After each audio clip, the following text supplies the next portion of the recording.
कि हम ladies and gentleman वाले नहीं हैं, भाइयों और बहनों वाले देश है।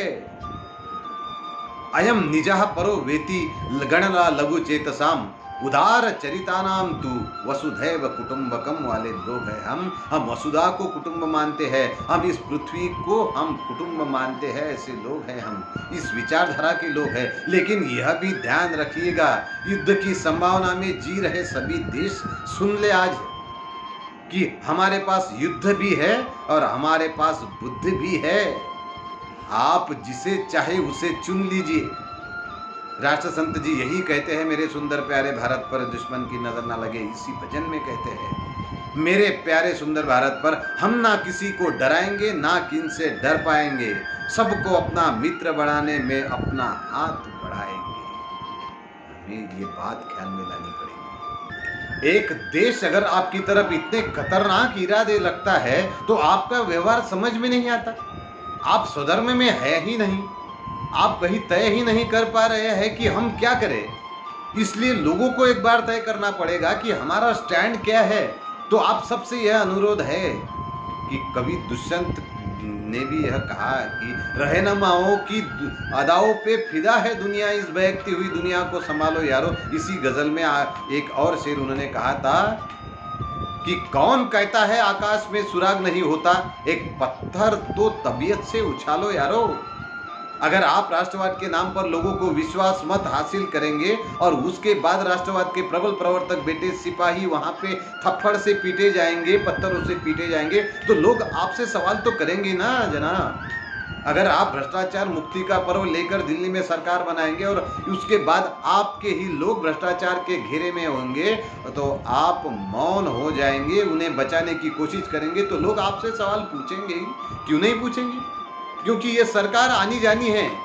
5 साल 10 साल इन हवेलियों में, इन रेस कोर्स के मकानों में, मुख्यमंत्री निवास में आपकी हस्तियां नहीं गाड़ी जाने वाली। ये देश याद रखता है आप सब उन फकीरों को, ये देश याद रखता है गांधी को, ये देश याद रखता है जयप्रकाश जी नारायण जैसे नेताओं को। इसलिए आप सबसे अनुरोध है मेरा, अपने अपने ब्रैकेट से, अपने अपनी संकुचित भावनाओं से, अपने अपने दायरे से बाहर निकलिए।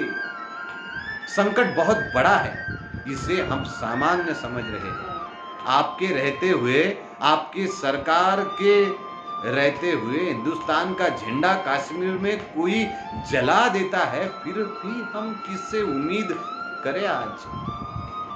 अब सामान्य जनता को बार बार यह आवाज उठानी पड़ेगी मित्रों। भारत के एक एक जिम्मेदार नागरिक होने के नाते यह जरूरी है आज।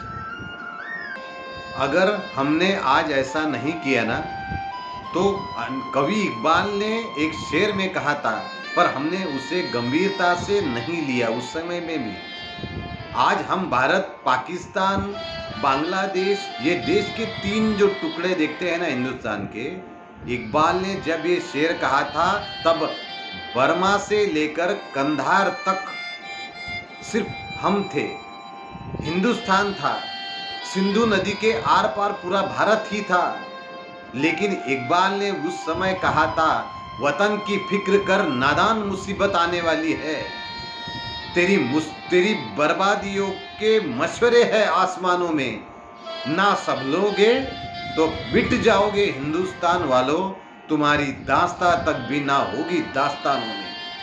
आगे चल के यह सब हुआ और आज भी पाकिस्तान रह रह के धोखा देता है। पर क्या हम देश के सारे कॉरपोरेट मिलकर एक कॉरपोरेट फंड नहीं बना सकते जिसमें एक फेंसिंग हो जाए, एक बॉर्डर हो जाए, जिसमें हम उनसे संबंध ही ना रखें। अगले 10 साल तक, 20 साल तक ये भूल सकते हैं हम, हमारे आसपास कोई पाकिस्तान नाम का राष्ट्र भी है या था। हम तो कभी उनसे क्रिकेट खेलते हैं, कभी नहीं खेलते, कभी गुलाम अली को सुनते हैं, कभी नहीं सुनते हैं उनकी गजलें। उधर से गजल आ जाती है तो हमारी राष्ट्रीयता प्रभावित हो जाती है। भाई धर्मशाला में क्रिकेट खेलनी है उनके साथ और इससे पैसा मिलेगा बीसीसीआई को, इससे कुछ सेटों के धंधे चलेंगे, कुछ लोगों के चेहरे चमकेंगे, तब हम कहते हैं कि नहीं नहीं, खेल तो होता ही रहना चाहिए। ऐसे संबंध क्यों खत्म करें?